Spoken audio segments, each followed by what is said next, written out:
باللہ من الشیطان الرجیم بسم اللہ الرحمن الرحیم پڑھیے الصلاۃ والسلام علیک یا رسول اللہ وعلی آلک واصحابک یا حبیب اللہ الصلاۃ والسلام علیک یا نبی اللہ وعلی آلک واصحابک یا امین اللہ۔ ماشاءاللہ میرے بھائی اور بہت ہی خوبصورت آواز کے مالک محمود الحسن بھائی نے جو کلام پڑھا وہ بندے کو کسی اور جگہ پر ہی لے جاتا ہے۔ یہ کلام مولانا جامی نے جس کیفیت میں لکھا ہے اور جس کرب کے عالم میں لکھا ہے، جب وہ کہتے ہیں نا وہ دل پر بات اثر رکھتی ہے، اور اس کلام میں جہاں بہت ساری باتیں کی جا سکتی ہیں کہ جن کو نبی پاک کے روضے کی حاضری سے روکا جا رہا تھا، کئی جہتوں سے کئی انداز سے انہوں نے مدینے میں داخلے کی کوشش کی، مگر ہر بار روک دیا جاتا تھا۔ اور ایک بار تو ایسا ہوا کہ آپ کو گورنر مدینہ کے حکم پر قید کر دیا گیا۔ پھر نبی پاک خواب میں تشریف لائے اس گورنر کے اور کہا کہ جامی کوئی مجرم نہیں ہے کہ جو تم نے اسے قید کر دیا ہے۔ جامی نے تو ایسا کلام لکھا ہے کہ اگر اس نے آ کر مجھے مدینے میں سنایا تو اس سے ملاقات کے لیے مجھے اپنے روضے سے باہر آنا ہوگا۔ یہ وہ کلام ہے جو انہوں نے لکھا، تنم فرسود جاں پارا ز ہجراں یا رسول اللہ، دلم پز مرد آوارا ز اسیاں یا رسول اللہ۔ اچھا میرا موضوع یہ نہیں ہے مگر میں اشارہ کر کے آگے بڑھ جاؤں گا۔ وہ کہتے ہیں نا عقل مند کو اشارہ کافی ہوتا ہے۔ صدیوں پرانے بزرگ ہیں مولانا جامی رحمۃ اللہ تعالیٰ علیہ، یہ آج کل کے بزرگ نہیں ہیں، صدیوں پرانے بزرگ اپنے ہر شعر میں کلام کے کیا کہہ رہے ہیں؟ یا رسول اللہ، یا رسول اللہ۔ تو یا رسول اللہ کہنا یہ صدیوں سے اولیاء کرام کا اور عشاقان رسول کا طریقہ رہا ہے۔ اس کلام کے دو شعر بہت ہی دل کو جا کے چھو جاتے ہیں، کیونکہ مدینے انہیں جانا تھا، انہیں اجازت نہیں مل رہی تھی، تو وہ کیا کہتے ہیں؟ چسوئے من گزراری من مسکیز ناداری، فدائے نقش نالنت کنم جاں یا رسول اللہ۔ حضور کبھی مجھ غریب کی طرف، مجھ مسکین کی طرف آپ کا آنا ہو جائے، میں تو نہیں آ سکتا، اگر آپ کرم فرما دیں اور میرے گھر تشریف لے جائیں تو جامی آپ کے قدموں کے، آپ کے نالین کے نقش پر اپنی جان قربان کر دے گا۔ اور چو بازوئے شفاعت را کشائی بر گناہ گارا، حضور قیامت کا دن ہوگا، آپ گناہ گاروں کی شفاعت فرمائیں گے۔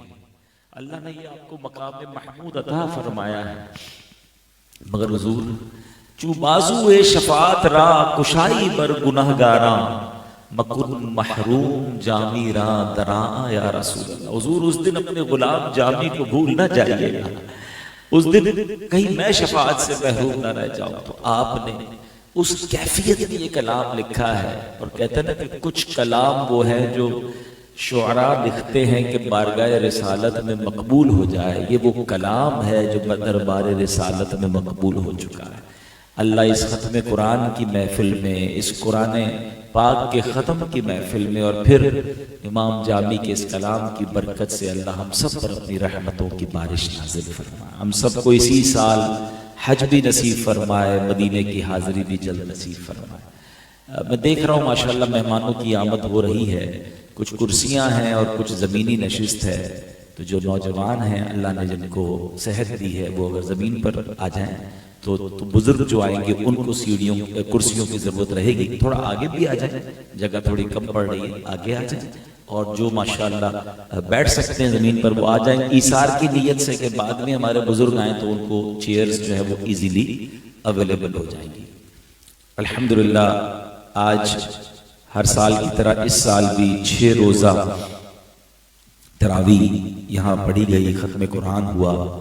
اشفاق تولا بھائی جس محبت سے بلاتے ہیں میں ان کو کبھی منع نہیں کر پاتا، میرے والد صاحب کے دوستوں میں سے ہیں اور بچپن سے ہمارا ان سے ایک بڑا پیار والا تعلق ہے۔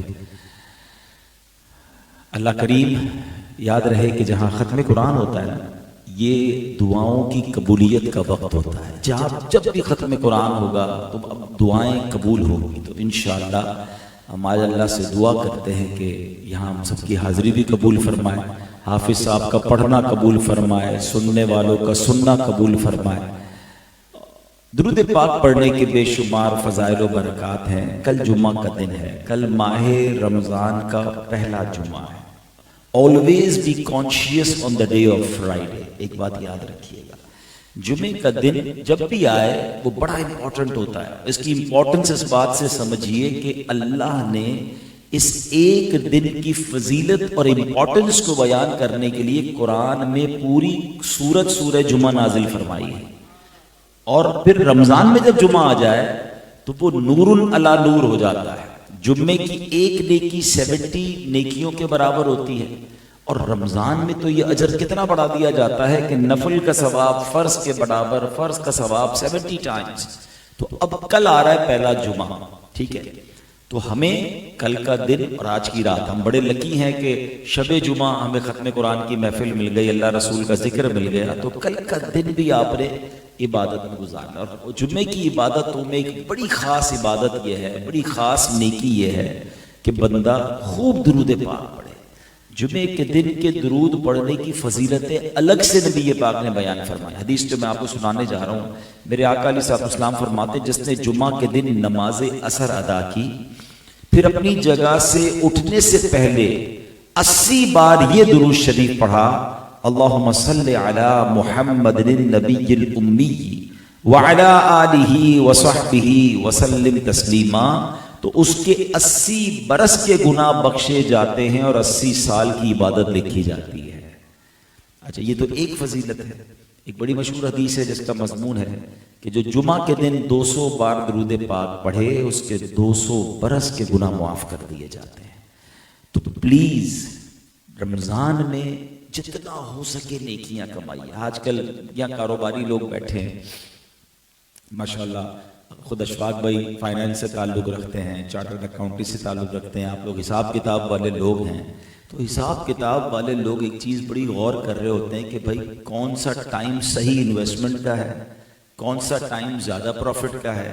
ان دنوں میں جناب یہ ہمیں ریلیف ملا ہوا ہے, ان دنوں میں یہ جناب اسکیم ہے, آفر ہے. ہم دنیا بھر میں دیکھ رہے ہوتے ہیں کہ آفرز لگائی جاتی ہیں, ڈسکاؤنٹس دیے جاتے ہیں.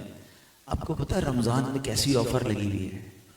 اگر یہ سمجھ آ جائے نا, اللہ اکبر, یہ سیزن ہے اس وقت, مگر یہ سیزن نیکیاں کمانے کا ہے.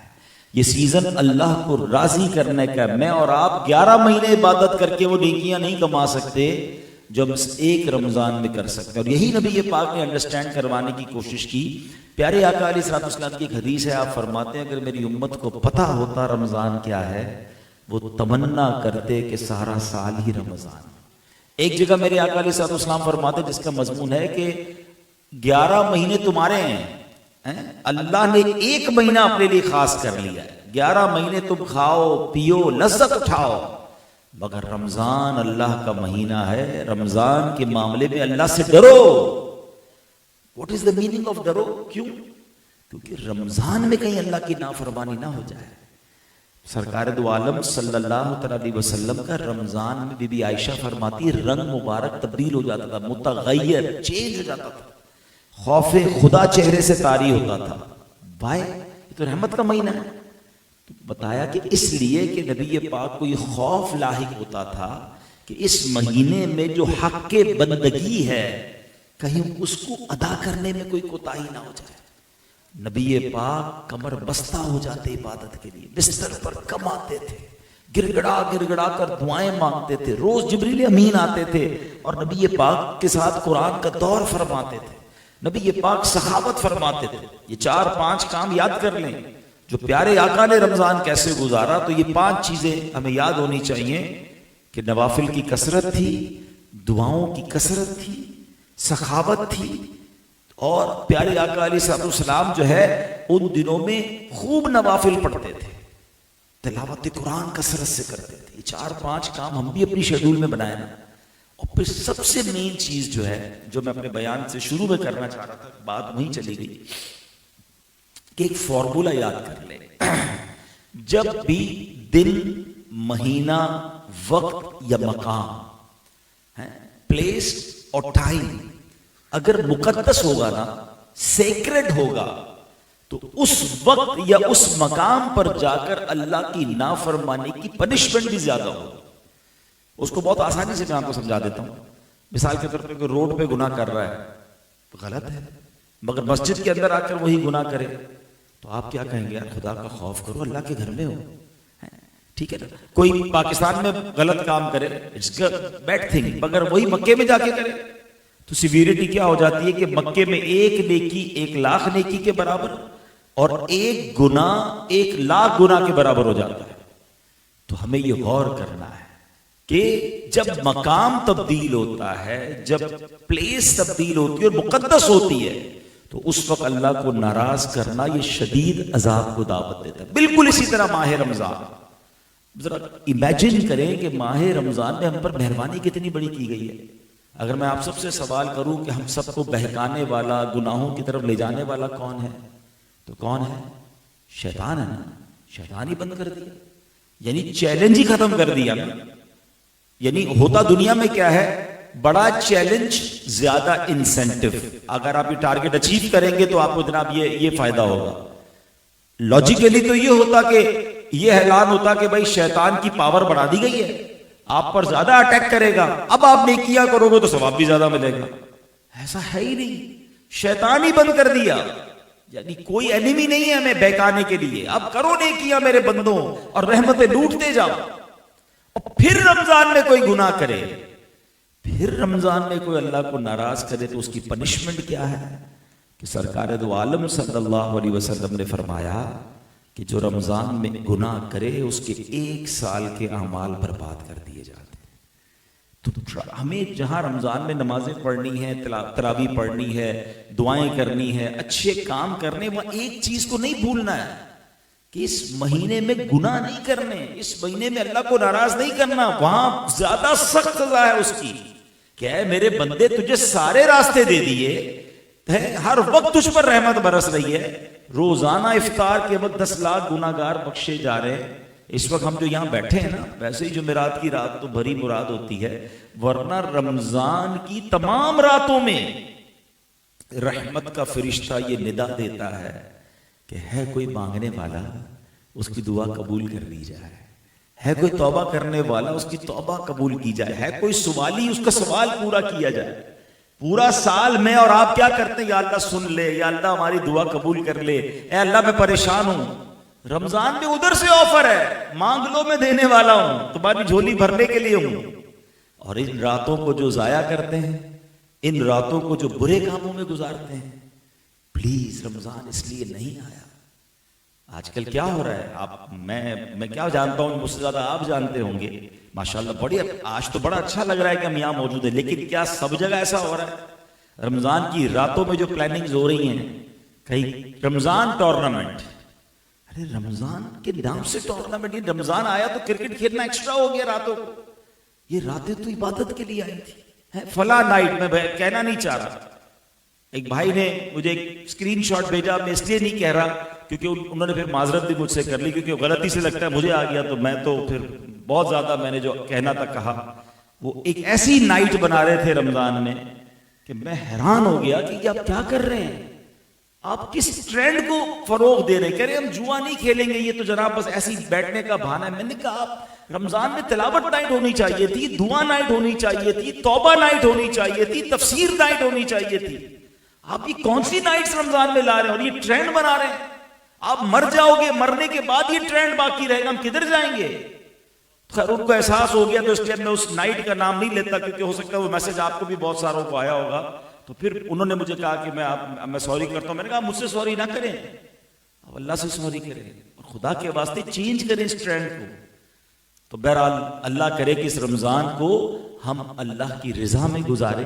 اور ایک اور بات کر کے پھر میں اپنے ٹاپک کی طرف آتا ہوں کہ ایک اور بات یاد رکھیے گا، ہمیں اس رمضان کو آلویز جب بھی رمضان ملے نا، اس کو زندگی کا آخری رمضان سمجھ کر گزارے۔ ہمیں زندگی کا پتہ نہیں ہے۔ دیکھیں لاسٹ رمضان میں کئی دوست ہمارے جاننے والے تھے جو آج نہیں ہیں ہمارے ساتھ، ہو سکتا ہے اگلے رمضان میں ہم بھی نہ ہوں۔ بھائی زندگی کا تو بھروسہ نہیں ہے نا. مرنے سے پہلے میرے مولا نے مجھے موقع دے دیا ہے بخشش کا, مجھے گولڈن چانس مل گیا ہے, روزے رکھ کر, عبادت کر کے, دعائیں کر کے, توبہ کر کے بخشا جاؤں. پھر میں بخشا نہ جاؤں تو پھر قصور کس کا ہے؟ میرے رب نے تو سارے ہمارے لیے اسباب مہیا کر دیے نا.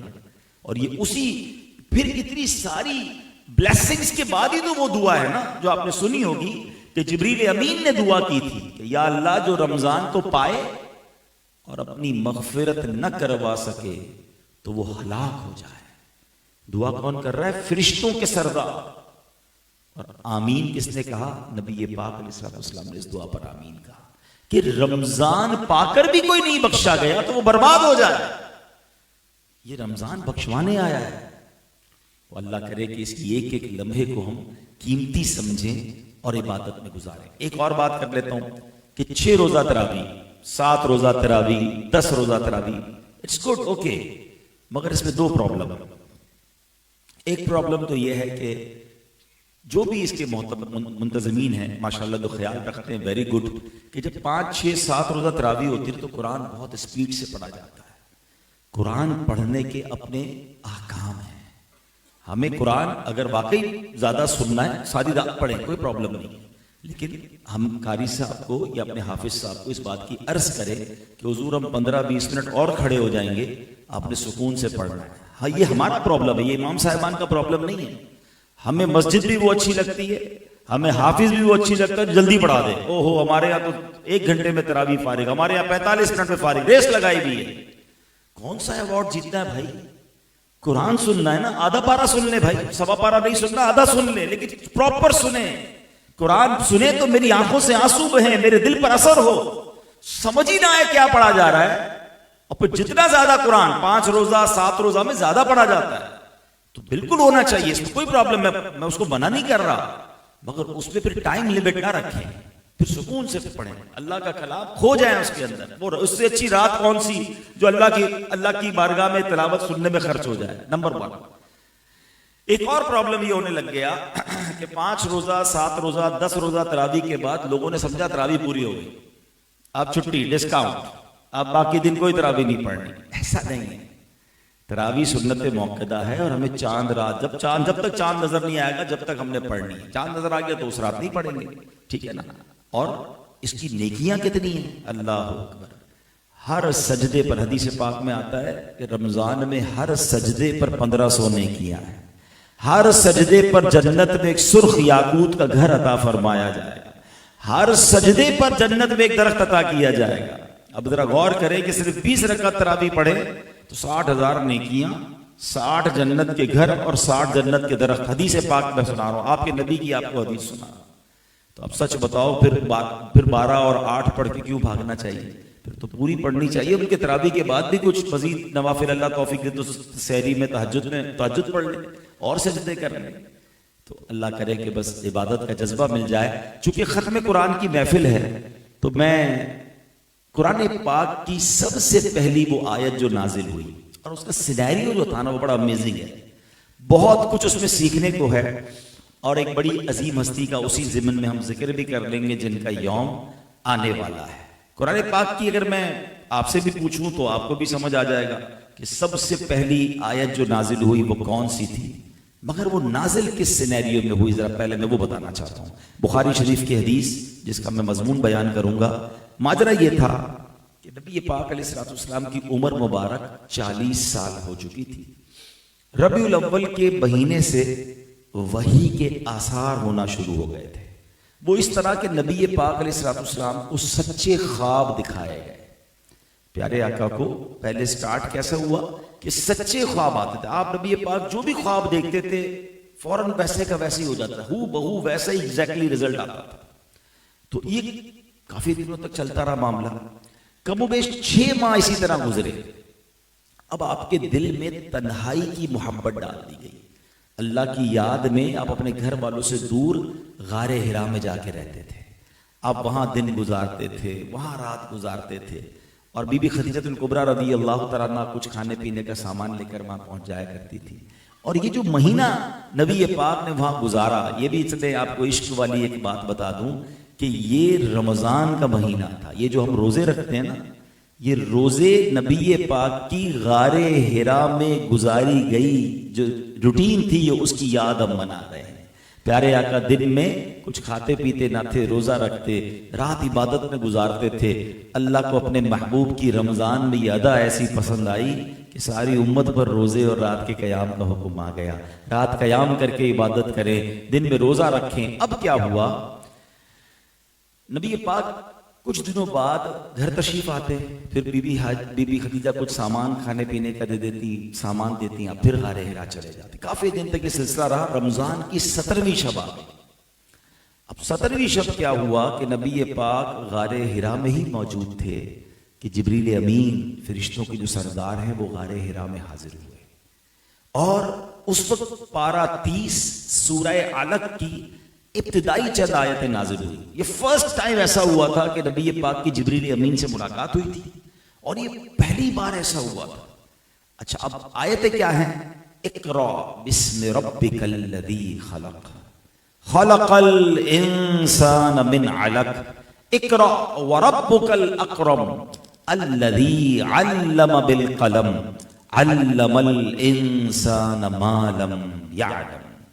اب اس کا ترجمہ قرآن، آسان ترجمہ قرآن کنز العرفان، اپنے رب کے نام سے پڑھو جس نے پیدا کیا، انسان کو خون کے لوتھڑے سے بنایا، پڑھو اور تمہارا رب ہی سب سے بڑا کریم ہے جس نے قلم سے لکھنا سکھایا، انسان کو وہ سکھایا جو وہ نہ جانتا تھا۔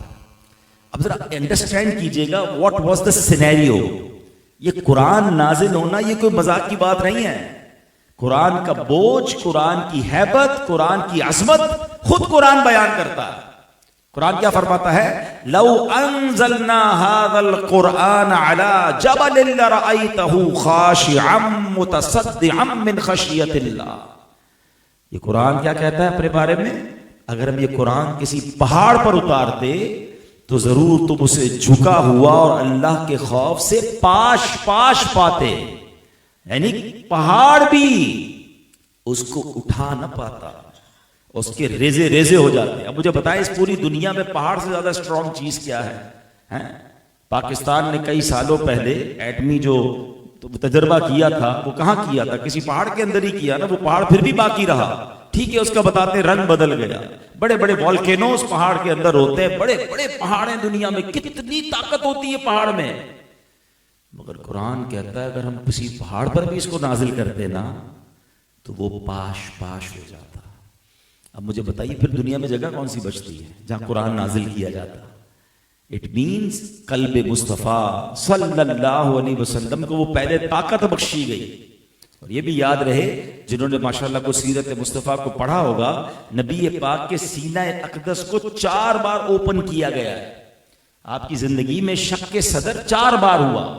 آج دنیا کہتی جناب سائنس نے بڑی ترقی کر دی، اوپن ہارٹ سرجری ہوتی ہے، اب تو کیمرے پر بھی دکھا رہے ہوتے ہیں کہ جناب اس کو اوپن کر رہے ہیں، ہارٹ نکال رہے ہیں، سیکھ کر رہے ہیں، اور رگیں وغیرہ جو بھی بائی پاس کر رہے ہیں سب دیکھ رہے ہوتے ہیں۔ سائنس نے اب کیا ہے، میرے آقا کے 4 بار، آج کی زبان میں کہیں تو اوپن ہارٹ سرجری ہوئی ہے 4 ٹائمز۔ اور کس نے کی؟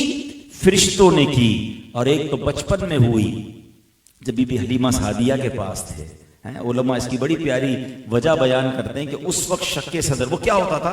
فرشتے سینے کو کھولتے تھے اور آپ کے سینہ اقدس میں، آپ کے قلب میں، آپ کے دل میں نور داخل کرتے تھے۔ فرمایا بچپن میں بچہ جب بالغ ہوتا ہے تو اس پر شہوات اور خواہشات حملہ کرتی ہیں، تو نبی پاک اس سے دور رہیں، آپ کے قلب میں یہ داخل کیا گیا۔ پہلے چھوٹی عمر میں جب 2-3 سال عمر تھی تو بچپن کے کھیل کود سے، پھر جب تھوڑا سا بلوغت کے قریب ہوئے پھر دوبارہ ہوئی، پھر ایک بار شق صدر ہوا جب نبی پاک کو معراج کی رات اپنے پاس رب نے بلایا تھا۔ یہ بھی کمال ہے میرے آقا کا، یہ بھی کسی اور کو نصیب نہیں ہوا۔ یعنی اگر ان دونوں چیزوں میں طاقت مصطفیٰ کو صرف ہم ڈیفائن کرنے کی کوشش کریں نا، کہ حضرت موسیٰ نے کہا تھا نا اللہ سے، اے اللہ I want to see you، میں اللہ تجھے دیکھنا چاہتا ہوں، کیا رپلائی ملا تھا؟ You can't see، لن ترانی ہے موسیٰ تم نہیں دیکھ سکو گے۔ پھر کیا ہوا؟ ایک پہاڑ پر اللہ نے اپنی تجلی نازل کی، دیدار نہیں کیا۔ نور کی تجلی پر حضرت موسیٰ کا کیا حال ہوا کہ آپ انکانشیس ہو گئے، آپ بے ہوش ہو گئے۔ کلیم اللہ ہیں، اتنا بڑا مرتبہ حضرت موسیٰ کا، مگر آپ تجلی بھی نہ دیکھ سکے۔ اور میرے آقا وہ ہیں جن کو رب نے اپنے پاس بلا کر سر کی آنکھوں سے اپنا دیدار کروایا۔ تو یہ بھی نبی پاک کے دل اقدس پہ طاقت داخل کی گئی، شک صدر کر کے نبی پاک کے دل میں نور داخل کیا۔ پھر جو یہ وحی نازل ہوئی نا، قرآن، اللہ اکبر، قرآن کہتا ہے کسی پہاڑ پر نازل کرتے ریزہ ریزہ ہو جاتا، تو نبی پاک کے دل کو یہ طاقت دی گئی اور یہ قرآن نازل ہوا۔ مگر قرآن کی ہیبت تو تھی نا، ایک تو فرسٹ ٹائم جبریل امین سے ملاقات، ٹھیک ہے، ان یوزول چیز تھی، اور پھر قرآن کی آیتیں نازل ہوئیں۔ تو اب نبی پاک علیہ الصلوۃ والسلام کی جو کیفیت تھی نا، فیض ربانی کا ایسا روب طاری ہوا کہ پیارے آقا گھر تشریف لائے اور آ کر بی بی خدیجہ سے کہتے ہیں مجھے چادر اڑا دو۔ سیدہ خدیجہ نے چادر اڑا دی۔ کچھ دیر کے بعد جب دل پاک سے روب کی کیفیت ختم ہوئی تو آپ نے سارا واقعہ بی بی خدیجہ کو سنا اور کہنے لگے کہ مجھے اپنی جان کا ڈر ہے۔ نبی فرماتے مجھے اپنی جان کا ڈر ہے۔ اللہ اکبر۔ اس وقت جو بی بی خدیجہ نے کردار ادا کیا نا، سبحان اللہ۔ آج بی بی خدیجہ کا بھی ذکر کر لیتے ہیں۔ 10 رمضان المبارک آپ کا یوم وصال بھی ہے، تو ان کا دن بھی قریب تھا۔ تو پہلی قرآن کی آیت کیسے نازل ہوئی یہ بھی ہم نے بات سنی۔ اب آؤ بی بی خدیجہ کا کیا کردار تھا، کیسی نبی پاک علیہ الصلوۃ والسلام کو تسلی دی، کیا عرض کرتی ہیں دل جوئی کرتے ہوئے، کلا واللہ ما یخزیک اللہ ابدا، یا رسول اللہ ایسا ہرگز نہیں ہوگا، خدا کی قسم اللہ پاک آپ کو رسوا نہ فرمائے گا۔ خدا کی قسم کھا لی آپ نے، اور اس کے بعد اپنی اس قسم کا ریزن بیان کیا کہ میں نے کیوں یہ کہہ رہی ہوں۔ میں آپ کہتی ہیں اس لیے کہ انکا لتصل الرحمہ، بے شک آپ صلہ رحمی فرماتے ہیں، وتحمل الکلہ، کمزوروں کا بوجھ اٹھاتے ہیں، وتقسب المعدومہ، محتاجوں کے لیے کماتے ہیں، وتقری الضیف، مہمان نوازی فرماتے ہیں، وتعین علی نوائب الحق، یعنی راہ حق میں مشکلات پر برداشت کر لیتے ہیں۔ سبحان اللہ، حضور آپ کے تو یہ اوصاف ہیں، آپ تو ایسے ہیں، اللہ آپ کو کیسے رسوا فرمائے گا، آپ کے ساتھ کچھ نہیں ہوگا۔ اللہ اکبر۔ علماء نے اس پر بڑی ڈیبیٹ کی ہے کہ اللہ نے بی بی خدیجہ الکبریٰ رضی اللہ تعالی عنہا سے کیسا شاندار کام لیا۔ ذرا غور کیجئے، ابھی تو اسلام کی ابتدا ہے، ابھی تو پہلی 2-3 آیتیں نازل ہوئی ہیں، اور اسلام کی ابتدا میں بی بی خدیجہ کا کردار دیکھے کہ نبی پاک کی دل جوئی کا سامان کر رہی ہیں، نبی پاک کو دلاسا دے رہی ہیں۔ یہاں 2 باتیں سیکھنے کو ہیں۔ عورت کو اسلام سے پہلے پیر کی جوتی سمجھا جاتا تھا۔ عورت کا حال یہ تھا کہ اگر باپ کا انتقال ہو جائے تو بیٹا ماں پر قبضہ کر لیتا تھا، کوئی نکاح کی ضرورت نہیں تھی۔ مال کی صورت میں جس طرح ایک دوسرے کو لوگ تحفہ دیتے تھے، اس طرح لوگ عورتوں کو تحفہ ایک دوسرے کو پیش کیا کرتے تھے، اور پیر کی جوتی کی طرح عورتوں کو بیڑا غرق کیا جاتا تھا۔ کوئی عزت نہیں تھی۔ کسی کے یہاں لڑکی پیدا ہو جائے اس کے چہرے سے ہوائیاں اڑتی تھی، چہرہ سیاہ ہو جاتا تھا، زندہ لڑکیوں کو درگور کیا جاتا تھا۔ اور اس دور میں نبی پاک تشریف لائے، اور کیسا اسلام کا نور پھیلا کہ ابھی ابتدائے اسلام ہے، پہلی آیتیں نازل ہوئی ہیں، اور بی بی خدیجہ سے اتنا بڑا کام لیا جا رہا ہے۔ اس حبیب کو دلاسا دے رہی ہیں جو وجہ تخلیق کائنات ہیں۔ میرے آقا تو وہ ہیں جو رب کے حبیب ہیں، جن کے صدقے ہمیں قرآن ملا ہے، جن کے صدقے ایمان ملا ہے، ساری دنیا میں اسلام کا نور جن کی برکت سے پھیلا ہے۔ مگر فرام دا اسٹارٹ ایک خاتون کا جو کردار ہمیں نظر آ رہا ہے، تو گویا یہ رہتی دنیا کو پیغام دینا تھا کہ یہ اسلام ہے جس میں عورت کی عزت ہے، یہ اسلام ہے جس میں عورت کی عظمت بیان ہوئی ہے۔ اب ذرا سوچئے، پہلی آیتوں کے نزول کے وقت آپ کی فراست کا اور آپ کی عقل مندی کا یہ عالم تھا، جب بعد میں قرآن پورا نازل ہوا ہوگا اور بہت ساری آیتیں نازل ہوتی گئیں، تو بی بی خدیجہ کو سبحان اللہ پھر ان کے علم میں کیسا اضافہ ہوا ہوگا۔ اور ایک بہت خوبصورت دوسری بات ہمیں یہ پتا چل رہی ہے، اب یہ بات میں اپنی بہنوں سے، اپنی ماؤں سے کرنا چاہوں گا، چونکہ میرا یہ بیان لائیو ٹیلی کاسٹ ہو رہا ہے، بعد میں بھی لوگ سنیں گے کہ عورت کا مرد کے ساتھ کردار کیا ہونا چاہیے۔ اگر گھر کے مرد کو کوئی ٹینشن ہے، کوئی پرابلم ہے، تو پرابلم میں اضافہ کرنا کام نہیں ہے، بلکہ